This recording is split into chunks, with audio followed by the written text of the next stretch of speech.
Hello, YouTube. I'm Vince White. I'm an employment attorney. On this channel, we answer publicly posted questions from YouTube users, getting folks the answers they need from an employment attorney. A little bit of great news. I think a firm upgraded my office in New York because they expressed I was a bit of a whiny motherfucker about the whole thing. As you know, I'm sure many of the people who watch the channel, the office I've had in New York has not been amazing for a year or two now, because I don't go to New York that much, and so they thought they shouldn't spend very much money on it. So we downsized my old office, which was gorgeous, and gave me like a tiny rat hole closet situation that I was filming in when I was in New York, and it looked super gross. But, and we're going to get to the question in a second, but the firm decided in all its wisdom that because the channel's doing so well, and because they would like me to come to New York more often, that I should have a new and similarly a beautiful office. And I went this week. I got back late last night to New Hampshire, but I went for 24 hours to move offices, and that was a lot of work, but it was nice. People, I had movers. It wasn't, it wasn't a lot of work for me, but it was, a long day. And then like rebuilding the computer videography suite was, it took a minute. But I'm very excited for it. I'm very, very pumped to do it. I really think the videos are going to look gorgeous in that area, and I can't wait to make them there. So I think the next step will probably be upgrading the audio video equipment in that space, because it's the old original setup I had, which is just like a webcam, which is always what I shoot on. I shoot on like a 4K webcam that costs like $80. And people keep being like, "Oh, you need to buy this $2,500 Canon." And it's like, really? Because it seems like my channel has a lot more subs and a lot more views and a lot more minutes watched than your channel. Do I really need better video content, or is it purely that I need to continue providing value? Just being an asshole. Anyways, I'm really excited about The Office. Now, to our question. And I'm excited for you all to see The Office. To our question. Luisa Rodriguez says, and sometimes people lie and make false claims that ruin people's lives. How do you fix that? Okay, so Luisa, you hit on a major topic in our industry, and I've done videos about this before, but never hurts to touch on it again. Prevention is the best way to combat this. So let's take it from the top. Just a quick touch upon the economics of employment law. Employment attorneys do not want liars as clients, because very, very few liars lie well enough to get their case over the finish line. And that is data driven. Like, there is no question.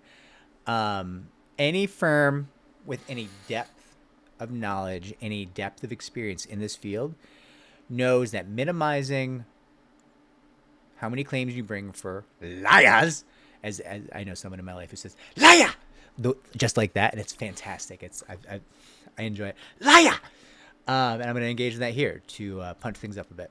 So listen, if you are a law firm that does contingency work, and you either front or cover expenses for your clients, the last thing you want is a liar.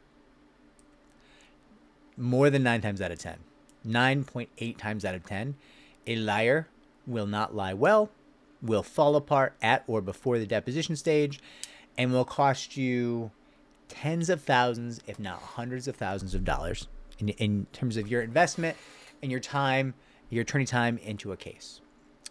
So all of the existing long-term employment law firms know better. They know that their primary goal, one of the most important things they can do for their bottom line, is identify liars on the way in through some kind of filter system, and not let them sign up, not let them retain, and not take those cases. And in fact, I would say that most of the firms err on the side of caution here. So one thing, many people complain they can't get an employment attorney. Often what could happen is that the way you're communicating your story will trigger some level of disbelief. Or your story sounds a little too good to be true, or it shifts a little bit as you're telling it, right? There's definitely a tendency for people who are being honest about their story and telling an honest rendition of their narrative of what happened to them in terms of workplace discrimination, workplace sexual harassment. It's a difficult thing to tell. It's very traumatic. And they're also trying to pitch, and that's not something people have experience doing most of the time. They're trying to pitch their case, right? So you're really nervous. You're experiencing a lot of trauma. You're reliving trauma. And you've got to get some buy-in from this attorney or non-attorney, depending on the firm, that you are trying to get to take your case, right?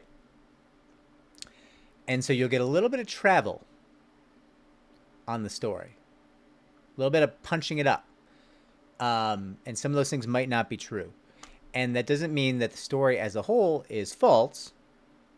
Generally, that is not the case. However, a lot of firms will identify that punching up, and I don't mean like punching up like fight the people above you. I mean you're punching it up like let's punch up this copy. Let's make this a little more appealing for the attorney. Like let's make this sound a little better, right? Let's not let the truth get in the way of a perfectly good claim. Like just a little extra juice on it, right? And that little extra juice might be a little too much because it's not, first off, entirely true. And second off, it doesn't sound entirely true. It sounds too good to be true. So a lot of firms out there, including, frankly, my own, will hear something that sounds a little too good to be true, and they're going to start asking confirmation questions. And if they're very talented at what they do, they're going to start asking questions out of time order and then trying to force you to put things back in time order, which can be something that human beings find very difficult to do when they have not recounted. Allergy season, I'm treating it. Please don't be concerned. When they have not been entirely truthful about a story. Frankly, being asked questions about a narrative out of time order and then having to engage in telling the narrative in time order when you have been entirely honest and sincere is still difficult. Doing it when you have ad-libbed a little bit is incredibly difficult and can only be done generally by true sociopaths who are very talented at lying and like people who have a lot of experience doing this, right? Like politicians. So the firms have every reason to truth check. Like, they have a greed motivation, a personal self-interest motivation to the tune of tens, if not hundreds of thousands of dollars to stop people bringing cases, and will generally block cases from being taken that even might be legitimate. Like, legitimate cases get caught in this filter because the firms want to be overly cautious. And those people don't get helped, potentially, or they have to go somewhere else for help. And that's really hard for those people. Which is one of the reasons why we focus in our, pitching your case videos on how to get an attorney interested. We focus on keeping things credible. The pitch has to be believable, right? So Louisa, to answer your question, we're doing everything we can to keep people who lie from bringing claims. Both because we don't want to ruin lives, but also because we don't want our bank balance ruined, right? We have every reason. Moral, ethical, personal self-interest, we have every reason. Even if you are the the worst ever employment attorney, you are the truest villain, the worst human, you still don't want to bring cases for liars. Trust me. Sincerely. I will say young firms, baby firms who don't know better yet, I see it all the time. They don't care. They're like, yeah, let's bring it. Story sounds wild. We'll make so much money. And if they survive, and they might not, because that can be so expensive and so harmful and so wasteful, if they survive, they learn their lesson. If they don't survive doing that, well, they're gone. They're not picking cases anymore, right? Okay, so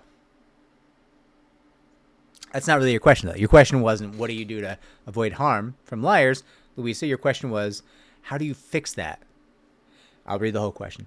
Sometimes people lie and make false claims that ruin people's lives. How do you fix that? If you find out they're lying, you drop the case. You can't harm your client. You have an affirmative duty to your client. You owe your client confidentiality. You must act in your client's interest no matter what. However, if you find that they are suborning perjury, if you find they're lying under oath or in sworn statements, you can and must, in my opinion, ethically drop them as a client. This is dirty. This creates a lot of disharmony for the attorney. It creates a lot of conflict. Attorneys get grieved a lot when they drop cases. Attorneys get fee disputed. Attorneys get bad reviews. Like, there's all the consequences for dropping a client are huge, but they're not as bad as going forward on a case that involves lies, right? So that's the recourse. But I suspect, Louisa, that you might be saying, yeah, but what if you didn't know until you won? I've certainly worked on cases that have paid out bigly, as they say, where I later came to believe that my client was full of shit. And when you're asking me what I do about that, the answer is not a goddamn thing, because I can't. I don't know what I would do. I still owe that client a duty of loyalty. I must act in that client's interest, and I don't have proof they lied. So listen, I am right now thinking of a gentleman that I did a full press tour on. A full press tour for workplace sexual assault. I did it all. I did the conservative media. I did the progressive. I did the DNC media. Whoever owned the media, I did it. And this person will never escape that. Never. Those stories persist to this day. And I got my client a payday. I harmed that person, the bad actor, who I perceived to be a bad actor, who maybe was not. I harmed that person. Like, that person would need to change their name and their entire life to have any hope of a comeback. Like, for whatever reason, possibly because he may have been innocent, he fought every step of the way. And I thought he was a really bad dude. And I took the attitude of, oh, awesome. I get to do everything here. This person committed sexual assault. There's no pulling punches anymore. If I had a switch and it said, Vince, no consequences. If you flick this switch, nothing bad will happen to you. There's no legal consequences. But this person will die and your client will get a check. I would just have flicked the switch. That's how bad I believe this person was. I would have said, got to do it to my client. Bad guy, wants to fight me. He had a chance. He had a chance to make it right. He had a chance to pay. Didn't want to pay. So I would happily have set him on fire if it got my client what she was looking for. Happily. Wouldn't. You can now register that I'm a monster. I would have lit that man on fire.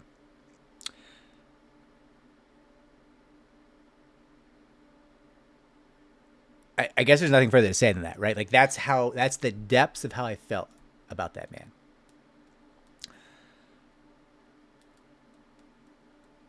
There's a very good chance I was wrong. I'm not going to talk about why or how, because I can't, because it's going to identify the case. And I have a duty of loyalty to my client. Still, to this day, I can't prove beyond a shadow of a doubt that my client lied. I don't know that. I deeply in my bones feel my client lied. I don't know if she lied because she may have been unwell, or because she wanted some money, or because she hated him. I don't know. But I fully believe. I'm not saying he was the saint. I don't know anything about him. I'm saying the things that I alleged, that I did a press tour on, that I talked to reporters about for days on end, some or all of those things likely did not occur due to new evidence that came to light. And he never took action once that new evidence came to light. It was over, and possibly it had been so horrific that he could not see a way of, he couldn't see ever reopening the matter, potentially, right? Like, so it's just how things stand. Like, scorched earth, nuked the guy, client got paid, and that's just how things are. Like the internet record, the newspaper record, it all still stands. Just, you search his name, it's all there. I made sure it was all the first things you saw about him, right? And I can't prove it. And I'm not really able to engage in anything that would hurt my client's interest, because that person was my client and my duty was to my client. But I can tell you, Louisa, that if I knew what I could do to make that right, I would engage in that.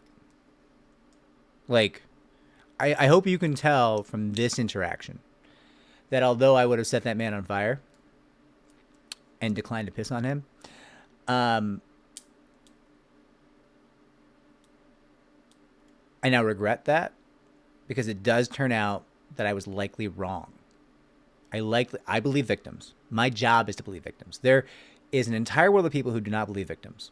My job is to believe victims. Once the person makes it past the filter, I believe them implicitly until I have a reason not to. The thing that sucks here is I have a couple reasons not to that came after the case. And there's nothing I can do for that man. Nothing I can do for that man. I have dealt with cases where people claimed they were date raped. And we fundamentally believed them. And then we got footage from their apartment building with the front desk security and the security cameras, where the gentleman who was accused of date raping this woman brought her with a water bottle, which he had apparently purchased for her, to her doorman, and like had an extended conversation about, hey, Mr. Norman, I don't want to go up. Can you get her to her room? This is where she says she lives, right? Doing really deep discovery pays off, because we were able to protect that man, right? Like, we were able to say, hey, remember what you thought happened? Sincerely, I'm sure, because this person was very drunk and very unwell, and listen, I'm not saying she wasn't dosed. I am saying it was likely this man was not the one who did it, because he seemed like a bit of a white knight, right? Able to go to the client and be like, hey, do you see this? Like, the accusation does not stand. Like, unless you're saying it happened in a cab or something, which, listen, I'll listen to that all day. But like, if you're saying it happened and that was the story, took me up to my room, took me up to my apartment, and did these bad things to me, looks like no. Unless he knew a secret route into your building, and there were no routes into the building that were not covered by security cameras. And bizarrely, they had the camera footage. I forget why they had the camera footage. Maybe she like warned them or something, like the next day. I don't know, but they had saved the camera footage, which often doesn't happen. Like, unless he scaled the building, essentially, likely the accusation did not happen here. And in that scenario, I can say, hey, client, no, like, you need to withdraw this. And if you don't withdraw it, I'm going to drop it, because this does not look legitimate. I understand that you were sincere. I understand that your concerns were sincere. I understand that what you accused this person of was real to you. But it did not happen. At least it did not happen the way you said it happened. Right. And the difference is so stark that I have deep concerns about going forward with this case, because your narrative would not even tangentially fit with what you had originally said, if the events were completely different, right? So, Louisa, in those situations, we do withdraw those claims. Where people are lying, we drop those claims. But where the case goes to a fruition, to a settlement or a verdict or an award, we are, I feel, ethically, our hands are tied. They do not give us a toolkit for that. The ethical provisions that govern attorneys often fall short when they are pressed into service for plaintiffs' attorneys, and I would say even more so for employment attorneys, because employment attorneys are dealing with a lot of very difficult situations, a lot of he said, she said. There's no car bodies like in a car crash case where you can look at the crumple zones or anything, right? Like it's a lot of, and this happened, and then this happened, and then this happened, and you're putting a story together based on human recollection, and you're believing it. So to your point, we do our absolute best, and we will protect those people if we can. But once it goes too far, we may not be able to, and your criticism stands and is correct. Anyways, if this was helpful, listen, you can hate this. I would love to hear comments below. I would love to hear your thoughts on like what we could do better, because like I'm really open to that. That would be amazing. But like, subscribe, comment down below, share the channel so it can grow. And comment. Tell me which. This is a conversation starter, I think. Take care, everyone.